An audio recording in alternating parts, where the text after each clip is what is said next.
It's been a long time, hasn't it? But the MotoGP 2019 season is almost upon us. So Neil and Michael and I have come to the bike shed in London Shoreditch to chew the fat and get ourselves into the biking mood. So over the next hour, we'll get you bang up to date with everything you need to know before we go racing. Is this the strongest field that we've ever seen in MotoGP? 7-time champion Marquez joined by 5-time champion Lorenzo at Honda. Rossi's chasing a 10th world title at Yamaha. Teammate Vinales is outpacing him in testing, but can he outrace him? The Professor, Dovi, against the mature student, Petrucci at Ducati. Then there's Cal, a miracle recovery from a shocking injury. Honestly, the last time I got off a motorcycle was going into turn 1 at 322 km/h. And the first time I got on was leaving pit lane in Sepang. Rins, Morbidelli, Quartararo, Bagnaia, Espargaro, they've all hit the headlines in testing. We'll discuss their chances. Big British hopes in the support classes too. Tom Booth-Amos joins John McPhee in Moto3. Jake Dixon brings pace and a splash of charisma from BSB. And Sam Lowes, will this be his year? So much to talk about with the curtain about to lift on MotoGP 2019. Excited? Much? What do you think? I cannot wait. I mean, with what we've seen already with the pre-season testing, it looks like this season's going to be even closer than last year. Yeah, it does, doesn't it? There's so much to talk about this year. Yeah, we've always looked at the battle for the top 3 with Honda, Yamaha and Ducati as possible race winners, but now Suzuki are joining the party and a number of super fast rookies. It's going to be a heck of a season. Exactly. Not only that, but we've got Ducatis are on the pace, Yamahas look better, but the big talking point this year, of course, is Honda. Those two riders in the same garage, what do you expect to happen? Oh, fireworks. I mean, what a team. What a lineup of riders. I mean, there's some talent in that garage. There's some egos in that garage. And both of those riders want to be number 1. I don't know how it's going to pan out. It's going to be really interesting to see. But it's incredible, isn't it, to think that all the last 7 World Championships have come from those two riders. Yeah, we've never seen a pairing that kind of have almost dominated MotoGP in the run-up to this season. Being paired alongside each other on the same machinery, it's going to be fireworks in that box. Is it the greatest pairing that we've ever seen, do you think? Very possibly. It's a tough one when you look back and you see Rossi teamed with Jorge. That was a strong pairing, but yeah, they're definitely up there for sure. And going back to the days of Duan Crevier as well, it'll be interesting to see. And there were fireworks, and if you remember that then, yeah. back in the day. Yeah, absolutely. But they're a bit broken, both of them. In fact, all the Honda riders seem to be. Yeah, incredibly. I mean, with Marquez, for example, he was having the operation on his shoulder at the end of last year, and we presumed he'd be 100% fit by the time we got to Qatar, but that's not the case. It's a complex joint as a shoulder, and he's having issues with it. And then you've got Jorge breaking his scaphoid, that tiny little bone in your wrist that takes a long time to heal, and he's having problems with that as well. So it's not ideal. It's certainly not an ideal start for the Honda riders. Well, let's see what the Honda riders had to say after the final test in Qatar. Here the shoulder was much better. I mean, I feel much better on the bike. Of course, I feel some pain in some areas, but now it's much better. I'm able to ride more or less like I want. Still in some change direction, I'm struggling, but yeah, now on testing we can say that I'm coming on my normal riding style. Yeah, I just wonder, you might be feeling fitter. What about the bike? Is the bike ready for the start of the championship? Yeah, in Malaysia was really good. We were riding in a very good way. The bike was easy to ride, and now here we are struggling a little bit more. All Hondas, we are struggling. We are missing some feeling, and now it's time to understand on the setup of the bike to see how we can improve. Well, the wrist is not so bad. It's not perfect, and in the race will be better, but still another month to be, I think, completely 100%. But was enough to be able to do some laps and to do 2 or 3 laps in every run, to understand the bike, to understand what we need, what we are missing. We are missing a lot this moment. First, my physical condition, because the wrist, and because 4 months without riding MotoGP, you lose everything. You lose all the rhythm, all the speed. You get tired. Even if you are strong in a gym point of view, MotoGP is another completely different history. And the bike itself, compared to the one you rode at the end of last year, does it feel like it's got what it needs to be competitive? Do you feel everything's in that Honda package? it's very positive that engine is very fast. I think Marc today was the fastest one in terms of top speed, so this is a good signal. I don't know if we are losing in some areas compared to the other engine. We still need to study, but it's good that we have a strong engine. Now we need to be strong on the lap time. So that's where they are, and it seems to me that Jorge's got on his mind the fact that he hasn't been able to train for 4 months since he was here last November with us. It's unusual for those guys not to ride in the winter. We know that Marc didn't ride any practice bikes either, Jorge the same. You can do work in the gym, but nothing replicates riding that motorbike. So both guys are going to be a little bit slightly behind the ball whenever they rock up in Qatar. Do you think they're not in the sweet spot yet, Honda, are they? No, definitely. Well, like Jorge admitted then, it's going to be a month before he's fit, you know, proper bike fit. And that's, we're looking around about Texas, you know, time. So Well, for his teammate as well, isn't it? yeah, that track's so physical. So it could even be like Europe time, you know, Jerez, before you can actually say that he's 100% fit. So is this a case, do you think, where Ducati and Yamaha, to a certain degree, are maybe rubbing their hands a little bit, secretly thinking, you know, this is good for us if they're slightly off the pace? Yeah, I think Dovy's going to be quietly confident at the moment. We can see that even in the times. He's been fast throughout testing, and Sepang he was always up there. But then on the final day in Qatar, he was happy enough to be 15th, just off the pace, because he didn't need to grab the headline. He's quietly confident. He's turning up to Qatar, a place where he was so strong last year. I think with Petrucci as a teammate as well, they've made the statement this winter that Petrucci will back up Dovey as lead rider, so I think they're building for a real championship fight this year. And Danilo has been looking really strong in testing as well, and he looks a little bit different to last season. Have a look at these interviews. I've been constantly in the top position during all the tests since Valencia. I'm happy because the feeling with the bike is okay, and we don't have to move a lot on the bike. We don't have something special to test during these 3 days, but the feeling is good, the speed is there, but I don't think it's a really important day to understand our speed and the speed of the competitor. I think for sure we will be competitive. How much we can't know, but I don't think I think it's bad if we overthink about that in this moment. It's not too important. We have to be focused in our point and where we have to be a bit better, and especially to have the best setup we can achieve during the test to be ready for the race. The fact that you're going to be competing for podiums, competing for victories, how does that make you feel? Yeah, stronger, but I have to be, I have to be like this because it's a good feeling to stay always there.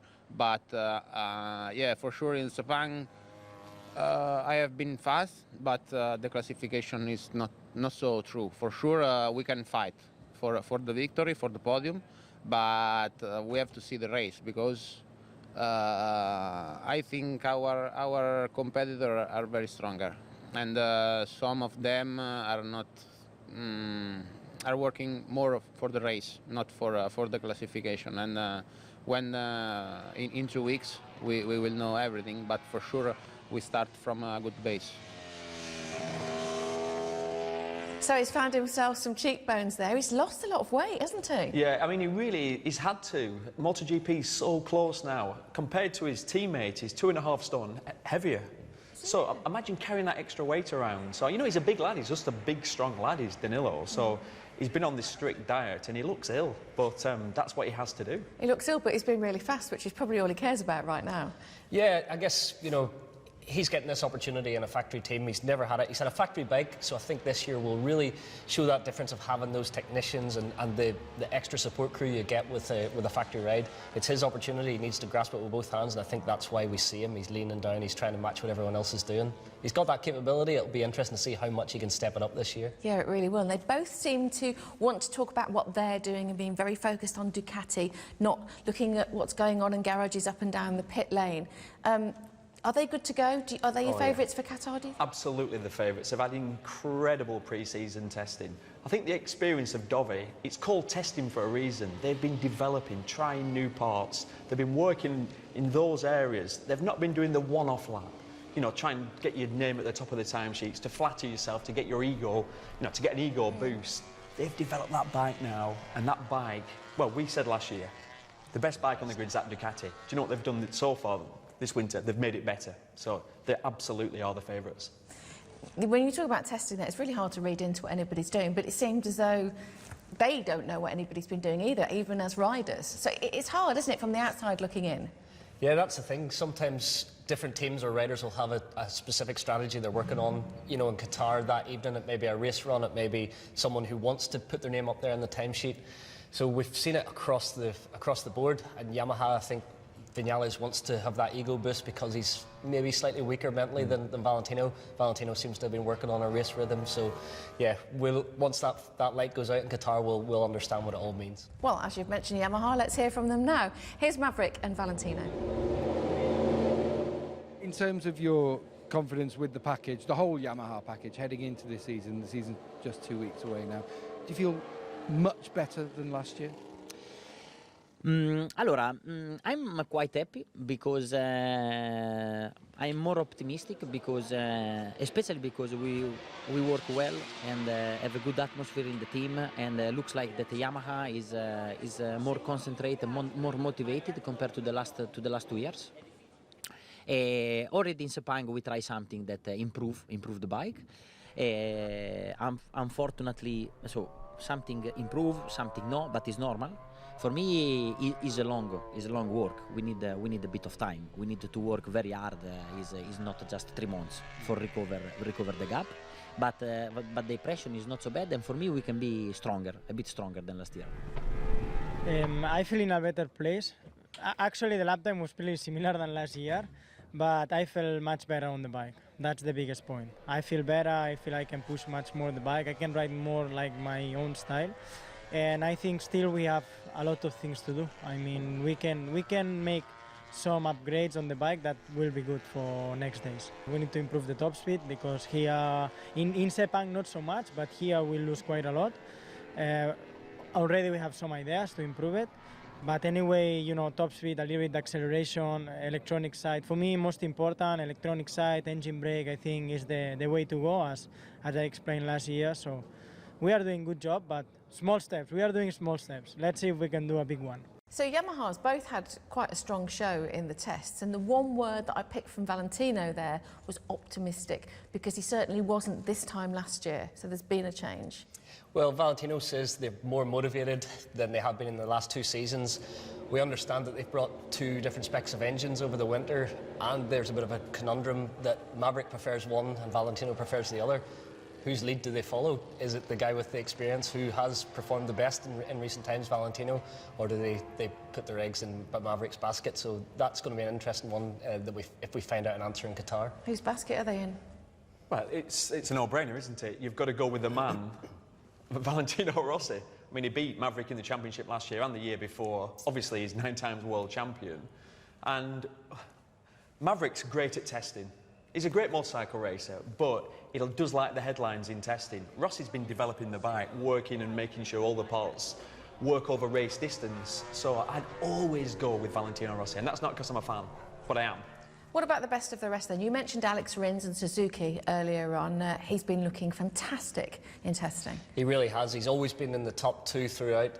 The race rhythm he had in Sepang was phenomenal. He was able to bang out the 59-second laps throughout. I think he's going to be a big surprise this year, that he will bring Suzuki right back into contention, possibly for that World Championship that we haven't seen since Kenny Roberts. I think Suzuki are now stepping up to the fore. We've got 4 potential winning manufacturers this year. And also, what an amazing crop of rookies we've got this year, haven't we? I can't wait. It's going to be interesting to see who's the best of them. I mean, we've got Francesco Bagnaia, the current Moto2 champion. He's been so impressive. He was 2nd fastest in Sepang. Can you believe that? Then we've got Joan Mir, who's been learning off his teammate Rins on the Suzuki, chipping away at it nicely. And then the biggest surprise is a young 19-year-old Frenchman, Fabio Quartararo, who was 2nd fastest in the last test at Qatar. No one expected him to do anything, really. And the new team, the Sepang International, the Petronas team, I mean, how exciting is that first race going to be with those 3 rookies all going for it? They've nothing to lose, Susie. Yeah. They'll risk everything. Well, he's clearly pumped. Is it? I'm not knocking any of the shine off Quartararo here, but he's on the Yamaha, which is arguably, tell me if I'm wrong, the best bike to jump onto if you're coming up from Moto2. Seems to be the proven package, as I don't like to use the word easier, but... I'm just saying that because Folger seemed to do this a couple of years ago, and, you know, we've seen it before, haven't we? Yeah, we've seen James Tozen in his first ever GP qualifying on the front row of the grid. Colin Edwards has done it. Cal's been right on the pace immediately. So the Yamaha is a user-friendly motorcycle, let's say. And I think Quartararo, with that style, he has that high corner speed. Qatar's a nice circuit for how he rides a motorbike. I think he's going to be coming in full of confidence, and he will spring a surprise, there's no doubt. The one poor relation in the rookies battle is Miguel Oliveira. He's been, you know, a world championship contender last year, and we've almost forgotten about him, and that just kind of shows how far KTM are behind the ball. But yeah, some seriously exciting rookies. Yeah, we're going to have some shining stars, aren't we, in MotoGP? A shining star we haven't mentioned so far, of course, is Cal Crutchlow. He's coming up after the break. Gavin went out to Qatar and did a lovely, candid, strong interview, as you would expect from Cal, of course, where he talked about the depths that he reached after that horrible crash in Australia last year. It was hard to come back from. It was hard. Mentally in the hospital, I was in a bad place. After the operation, I just was not interested. I was just like, whatever. I was just not in a good state because I went from such a high to such a low. Welcome back to our preview show. Cal Crutchlow next, and he kept his promise of making it back on track for testing, despite only being 4 months into recovering from an injury, a broken leg, that should really take 12 months. Gavin caught up with him in Qatar and found out where he's at. Tell us about how important or how difficult it's been to come back from that injury. Yeah, it was difficult. You know, it was, at the time I didn't think anything of it. Sure, I had a broken ankle, great, but I just thought I'll be back, you know, whatever, 2 weeks, or same as everybody that breaks their leg, you pin it and you're out of there. But I fast started to understand in them first 6 days in hospital that wasn't going to be the case because they put the cage on. I begged them not to put that cage on, like you would not believe. And he said, no, put it on for 6 days and we'll take it off. And he did. And then obviously they put the plates and the screws in. But it was hard to come back from. It was hard. Mentally in the hospital, I was in a bad place. After the operation, I just was not interested. I was just like, whatever. I was just not in a good state because I went from such a high to such a low. I was on the podium in Japan. We had a great race and Honda were super, super happy, and then the week after you lay in a hospital bed. So that reason it was difficult mentally. Then when I got home, I was okay. I could do 27 hours a week on a bicycle, which I was doing, with no pain, no problem, but I couldn't walk. So I started walking in January.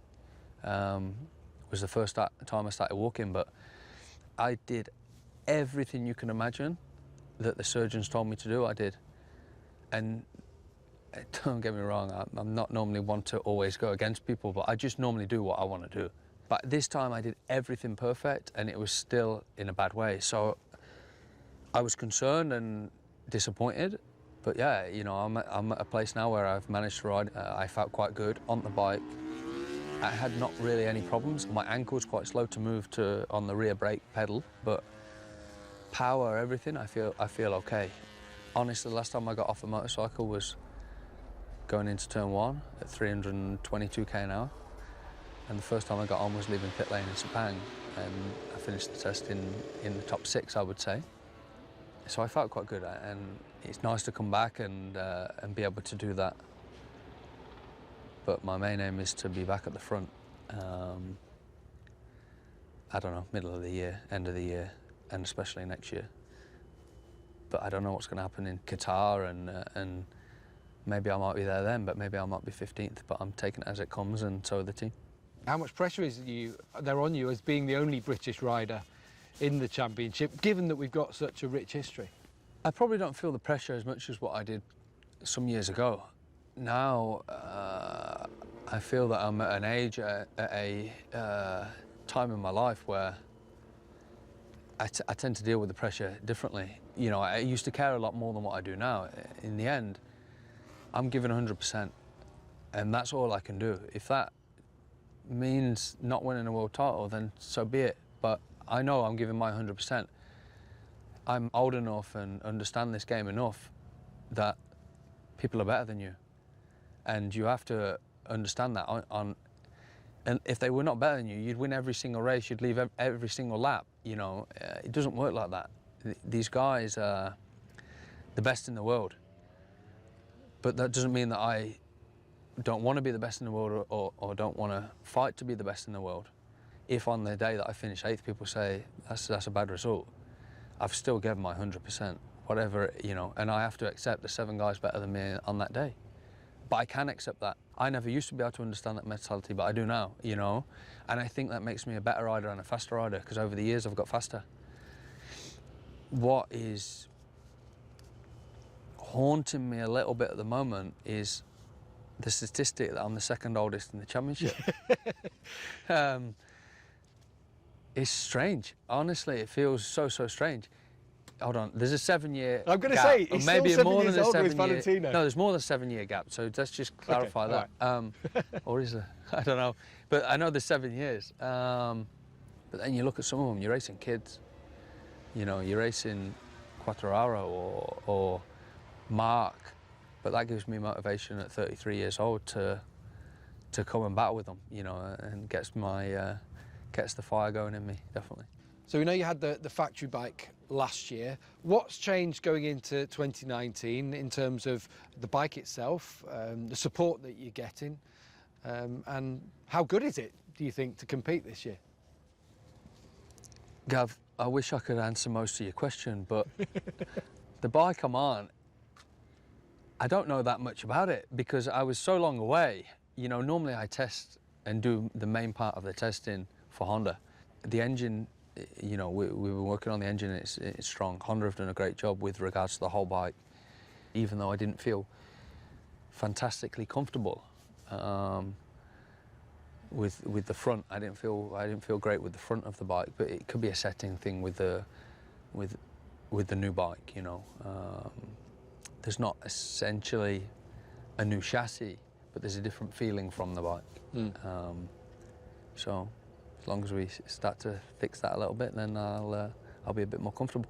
And you welcome Jorge Lorenzo into the fold. Yourself, Marc and Jorge all coming into the season a little bit crocked in one way or the other. What about Jorge coming in? Yeah, obviously Jorge coming into Honda is a big deal for everybody. It's not really a big deal for me. It doesn't make a button of difference to my life at all. He's going to be a strong competitor, whatever motorcycle he was on. We saw him last year with the Ducati, dominant in many races. So we know he's going to be fast again this year. There's no doubt about it. But yeah, Marc being injured as well, it's not been an easy pre-season, I don't think, for Honda, sure. Hopefully in 2 weeks, the start of the season, we'll all be in good shape to be able to fight. Who do you see as being Honda's big rivals this year and your rivals as well? I think it's going to be harder than ever. Really? Honestly, I think you've seen great racing last year. I think you're going to see even more this year because Suzuki was strong. If not, Rins was probably the strongest car the last 7 races of the championship. Dovi's going to be strong. Lorenzo, we know, is going to be there. Petrucci's going to win a race, that's sure. That's inevitable. You know, Yamaha's going to be there. So it's going to be a good championship. Honestly, it's going to be a good championship. I'm looking forward to the battles. But you can see, I would say, 8 guys that could potentially be in the top 3 in the championship, which is always good. And you can see 10 guys that can win a race. It's great. We're excited. That's great for you, but you know, when you're in the middle of it, it's no, not it's quite not the same. always great. I can tell you that. Well, we were all hanging on that interview because that was Cal talking at his very best, at his most honest, stripped back, just giving everything to us there, talking about how down he was. And I guess as racers, you can understand that when you've been on top of the world. We were talking about him finishing so high up in the championship. Next minute, he's in the gravel trap. Yeah, I mean, he was incredibly open. You normally get an interview like that with an ex-rider. Yeah. They're a bit more open and honest, aren't they? But that's Cal. And then, in a way, it sort of shows the confidence of where Cal's at with the maturity level. Obviously, he talked about his age there. He's still 7 years younger than Valentino. Yeah. But yeah, some interesting comments. It's just, I think it's really interesting, the whole Honda thing, you know, with all 3 of the main riders being injured And Cal saying, look, I don't know much about the new bike. Well, he must be suffering from the fact that the two factory boys are injured as well, because they're not being able to push the bike and give as much feedback, presumably, as they would if they were fully fit. So a lot of the development has fallen to the shoulders of Stefan Bradl in the European test team that HRC have set up. But the finer details are always applied by the factory riders. So with Mark being injured and only doing short runs and testing, Jorge skipping Sepang completely and coming back in Qatar, they are a little bit behind. So, yeah, I think the 19 bike still is a bit of a rough diamond, and I think they've work to do leading into the opening round. And it's interesting what he said there about, he said caring less than he used to, but I got from that, he still wants it 100%. He still really wants to be the best in the world, but he just doesn't get as stressed about things these days. Exactly. I think he's less sensitive. You know what he's like with us, you know, with media, sometimes, with me especially. He can be a bit sensitive at times, and I think, like I said, it's a maturity thing now. I think he's like, do you know what? I know how good I am. I've won MotoGP races, and like I said, for me, it shows actually a self-confidence in. He cares less about the peripheral stuff, but when it comes to the racing, he's still obviously 100% committed. The fact that he's mentioned his age, though, is that significant in that he knows this year is a comeback year in terms of recovery? And he's 4 months in, I mentioned this earlier, into a 12-month recovery. We know that he's superhuman, but he is still a human being. And he's obviously frustrated because he said, I've done everything what the doctors want me to do, and I'm not as far ahead as I want to be. But, you know, physically, he's got to be a bit careful here, hasn't he? Because if he pushes himself too hard and comes off the bike again, he could end up ruining this season. Yeah, it was quite a complicated break Cal had, so that pilon fracture, we tend to see it from car crashes where you get the impact in the bottom of the feet, and that kind of splintered the talus bone. So the complications have been a slow recovery process and something that'll still be in the back of his mind going into the season, worrying about re-injuring that. So I think the one thing he's got in his favour is that British riders tend to mature in their 30s a little bit later than the Latin, Spanish and Italian guys. So Cal's still got a long career left in MotoGP while he's still got those factory seats available to him. So he's got a HRC contract, he's in a great position with a great team. I think the world's his oyster, and he's probably just in the right mindset now to really capitalise. So Cal, as we know, is the only full-time MotoGP rider for Britain, but we've got Bradley in there as well, doing 5 races for Aprilia and obviously the Moto E races as well. But Bradley actually has had a chance to jump on the bike a little bit earlier than he thought he would in testing. Yeah, Bradley was in Sepang for the 2 days that were prior to the official test, and then with Andrea Iannoni's questionable surgery issues putting him out of action after day 1 of the official test, Bradley came in and replaced him for the last 2 days. So he's had a lot of time on the bike. And listening to Aleix Espargaro talk about Bradley's ability as a test rider, but also his support in the garage, he was there from 8 AM and going through data with the guys. I think he's going to be a real asset to the Aprilia team.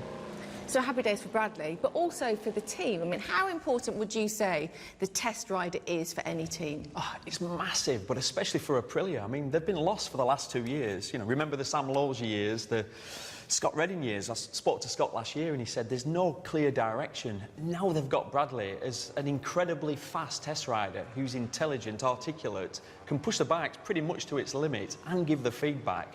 I really think we're going to see Aprilia make a massive step forward. I mean, they need to, don't they? Yeah, they do. Well, you've got to be wondering if KTM are kicking themselves a little bit at this stage as well, because their test rider's injured and they didn't look too great in the test, did they? Yeah, it looks like they're struggling. I guess there's no other word for it. You look at Zarco went from being right at the front towards the end of last year, jumped on the KTM and went towards the back end of the grid. He seems to be getting a little bit further forward, but they do have work to do, and as you mentioned, Kallio got injured last year in Sachsenring. Pedrosa signed up as test rider and then picked up an injury from an underlying injury that they didn't know about. So yeah, they've got a lot of work ahead of them.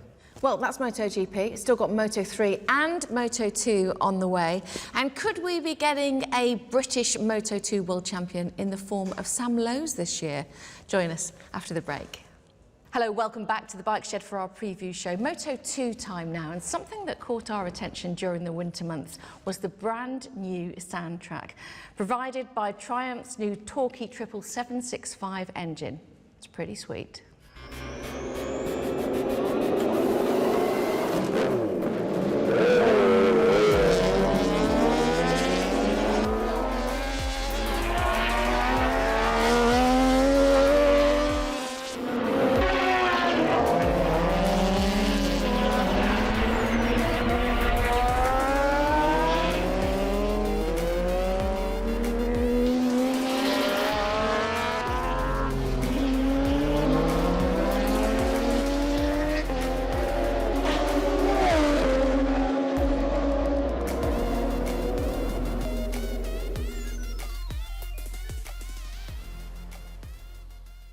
Right, let's have the front runners then, because obviously last year's stars have moved up to MotoGP now, haven't they? Which has kind of opened the field a little bit. Yeah, it's wide open. You got to look. Possibly the favourite is Brad Binder. He was really coming on strong towards the end of last season. His KTM teammates new stepping up as the Moto3 World Champion, Jorge Martin. We expect to see him improve as the season goes on. Luca Marini really showed a lot of form towards the latter part of last season. Lorenzo Baldassarri, he's shown a lot of speed. Alex Marquez, he's the guy that we keep talking about every year. Can this be his year to deliver? I think the fact that the Triumph is in there is going to change the whole picture of everything, but we've got a lot of contenders.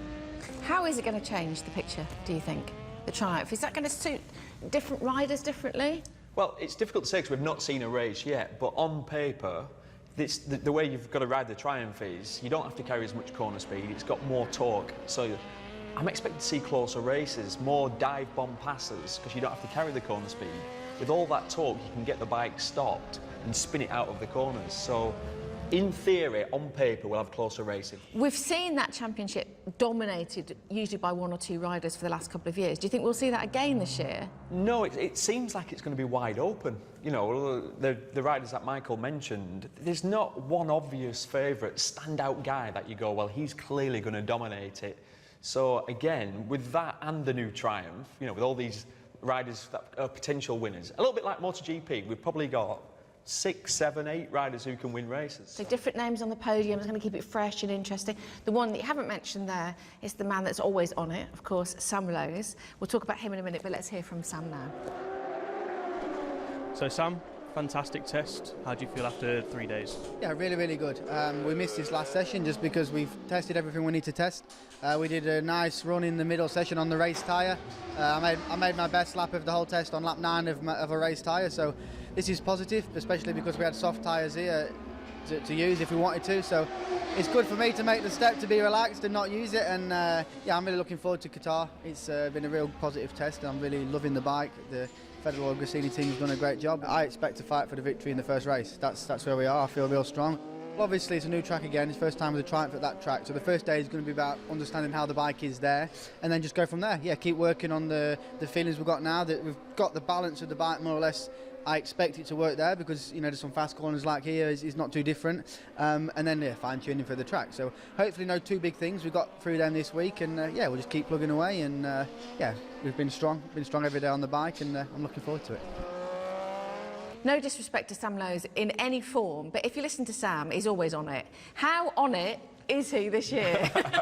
I think the stars are aligned for him. I didn't mention him at the top of my answer because for me, Sam is my favourite, and I think we all want him to do well, but I think this year he's got the team, he's got the bike, he's coming out of 2 difficult years, and the smile back on his face as soon as he jumped on that motorbike. He looked younger in that interview. I think, well... And he's just become a dad. How is that possible? Yeah, I think... like I said, the stresses of the last 2 years, I think we did see a worried, anxious Sam Lowes when he turned up at race meetings. Now it looks like the weight of the world is off his shoulders.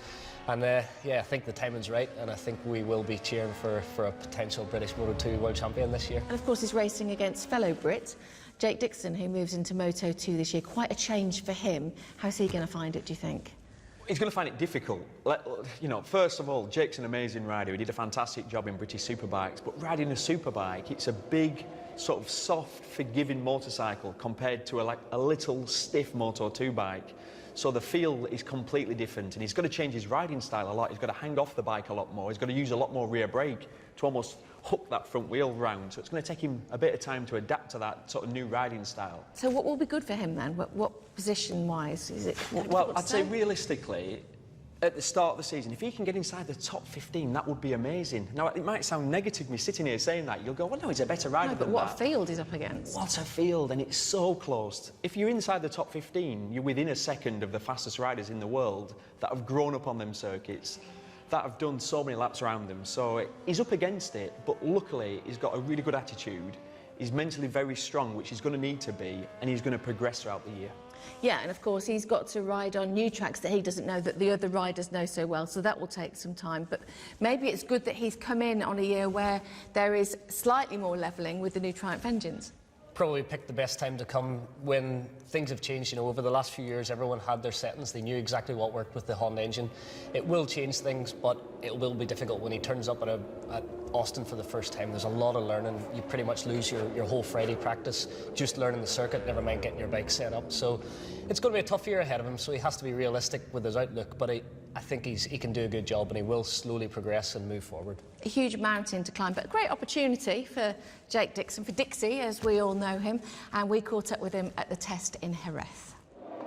There's so many things that are so different to when we was last here. KTM have been fantastic and given me so much support these last 5 days, and it's really nice to see that they obviously believe in what I can do, and hopefully we can reach the top together. Well, I know we can reach the top together, and I've still got to change many things in, like I say, the way that I ride to suit the bike and adapt to the bike, but to only be, I think, 1.1 off around a track that everyone's done a million laps around, and I've only ever been here twice, so it's really good. And like I say, my race run, well, I done a bit of a run, and it was actually really good, and it wasn't far off what everyone else was doing, but the 1 lap pace I still have to work on and get the bike a little bit better and me a little bit better, but yeah, it's all coming good. We look forward to watching Jake's progress throughout 2019. Still loads more to talk about. Moto3 on the way, of course, and we'll be talking about John McPhee and Tom Booth-Amos, who has made the jump to that championship. See you after the break. A very warm welcome back to the Bike Shed and the final part of our preview show before we go racing in Qatar. Moto3, of course, and what a championship this is. Over the years, provided us stellar entertainment. But last year, that battle between Marco Bezzecchi and Jorge Martin provided some of the greatest races of all time. Oh, motocross style! Oh, he didn't touch him. It's Martin that gets it. I think Martin just had that. Go down! Bezzecchi has gone. Bezzecchi, oh my goodness, that's the championship leader. If Martin wins, he's going to be the championship leader. What great classic Moto3 racing we've got here. Oh, Jorge Martin, did he tag him? Oh, he's been done by Bastianini. My words were prophetic. Oh, down has got the 88. That is crisis time for Jorge Martin. Goodness. Oh, he's going to get him! He's going to get him at the line! 23 laps of this. I don't know whether my heart can stand it. Oh, no! Down has gone. Bezzecchi's down! Bezzecchi's taken out again! Unbelievable bad luck then. Look at this! How many bikes can you get in one small frame? Jorge Martin is going to win the race and win the World Championship.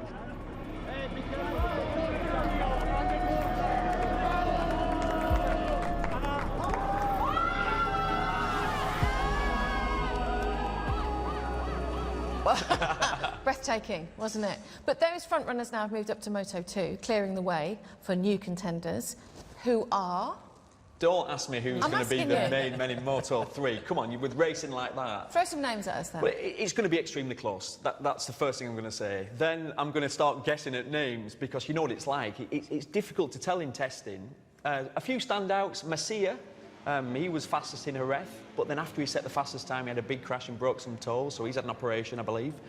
Aaron Canet, he's riding KTM this year for the all-new Max Biaggi team, so that's going to be an interesting combination to see how that works. Let's hope that goes well. Dennis Foggia, riding for Valentino Rossi again. He's in his second year. Remember, he was a junior world champion from 2017. Yeah. Talented young kids. Now got the might of the Rossi camp around him. Exactly, and his second year in the championship. So they're my 3 sort of standout riders. But it's Moto3, so I could sit here and name probably 20 riders.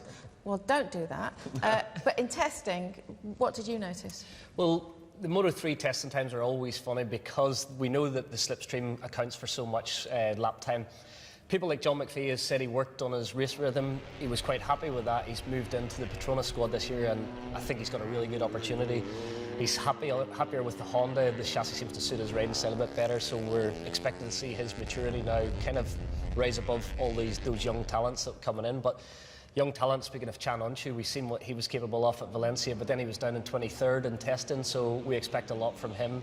the rookies, Sergio Garcia stepping into the Estrella team. There's going to be a lot of fast young kids in that class this year. And probably a good time to mention the qualifying format is different, not just for Moto3 but also for Moto2. They are now taking on the same kind of role as MotoGP, so they'll have the 2 sessions, which will make it more exciting, won't it? Definitely. I think we're going to see an exciting FP3 just to get through to that Q2, and then the battle from Q1 to get through. So I think it's going to be an exciting format change. Let's hear then from the Brits in Moto3, of course, Tom Booth-Amos and John McPhee. You see the people and the outfit around me. I think it's it's definitely my best shot yet. I'm feeling really good so far, but obviously it's a long year. We need to take every race as it comes, but it's definitely feeling good going into the start of the year. John there sounding calm and relaxed, as he always does heading into the new season.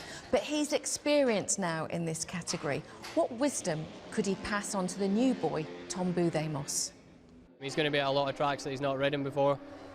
Just take every race as it comes. I mean, it's one of them. We know he's fast, especially in a KTM, and he's in a good team now. I managed to get a couple of podiums with that team last year, so it's a strong team and a strong outfit. So he's got the correct package, but take every race as it comes. Some races he'll be there for sure, and some races maybe it'll be more tricky, but just remember it's a long year. It would be nice to have 2 Brits back in Moto3, so if we can work together as well, that's even better. Went back to England for a while and then came back to Spain in January. I had a week off and then started training again. New program this year, and getting over my injuries for the end of last year, it was tough, but now I'm feeling good, ready to start again. Last year I had to change my riding style for the Honda. Now back on KTM, I'm happy, which is the main thing, and I've had to change my style back to KTM, which it took 2 days really in Valencia, and it's still not there, but we're getting there now. The aim is top 20 from the start. A lot of new tracks. I think I've only been to 3 or 4 all year, so it's going to be tough, but I'm looking forward to it. Just how big a jump is it for Tom from the Junior World Championship to come into the MotoGP paddock? It's difficult because, like he said, he's got to learn a lot of new tracks, and obviously he's in a new team, so it's going to be a massive learning year. I think he's been realistic. Top 20, again, might sound slightly negative, but it's a field of over 30 riders, so you're beating some experienced class riders to get inside the top 20, so he'll be all right. He's a mature lad, he's intelligent, he'll work out the puzzle. And what about John McPhee? Winning races this year? For sure, I think he's got a genuine championship chance. It's his best opportunity yet. The team are a lot of British lads in there. It's a really good environment for him. He prefers the Honda chassis. I think this is his proper, real World Championship chance. You can never really tell about John, though, till race day on Sunday, can you?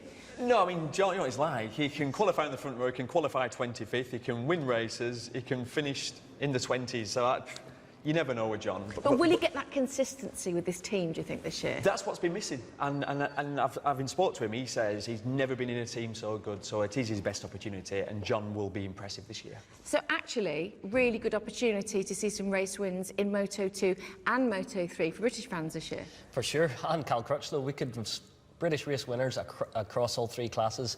I think Sam and John are genuine championship contenders. So maybe British wins in Moto3 this year. If I'm sitting at home, give me another reason to watch MotoGP. Well, all we can do is go off the pre-season lap times, and it's never been that close before. I mean, arguably, we've got 10 riders that can win a race So this wider year. open, a wider field than we've had in the recent years. A wider field, a closer field. The last man is going to be closer to the fastest man. I mean, the whole grid's going to be covered by 1.5 seconds at some of the tracks. So, and then you look at the other classes, the support classes, all the champions have moved up to the sort of next category. So, Moto2 and Moto3 championships are wide open as well. Thoughts, Michael? Yeah, we're probably entering a season where Marc Marquez is slightly below par, and we normally have him as the favourite. For me, Dolby's maybe the favourite, the quiet man who's gone about his business, and he flies around Qatar. Remember that race last year? It was a fantastic last corner battle. So I'm excited for the opening round and the whole season. I think it's going to be awesome. Strong Statements from both of you. Love it. And you mentioned that race last year in Qatar. What an ending it was. Let's relive it. The lights are on and everyone's home here at Qatar. It's the opening MotoGP race of the year. MotoGP is go!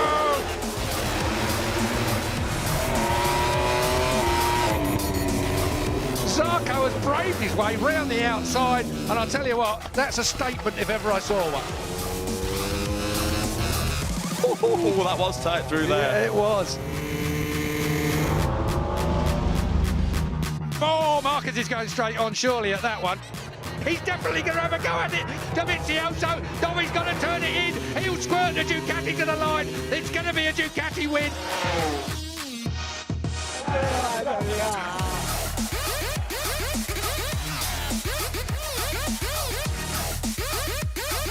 So here are the all-important times for you. The season kicks off on Friday, this Friday, the 8th of March, with all the opening day coverage. Gavin Emmett will guide you through that one. We're on air from 10:30 in the morning, so just take the day off work. Free Practice 3 is on Saturday morning from 10:15, and we get our first taster of the new look qualifying format at 2 o'clock. A leisurely start to your Sunday. Warm-ups start late morning, and we'll be racing all afternoon, so make sure you clear your diaries.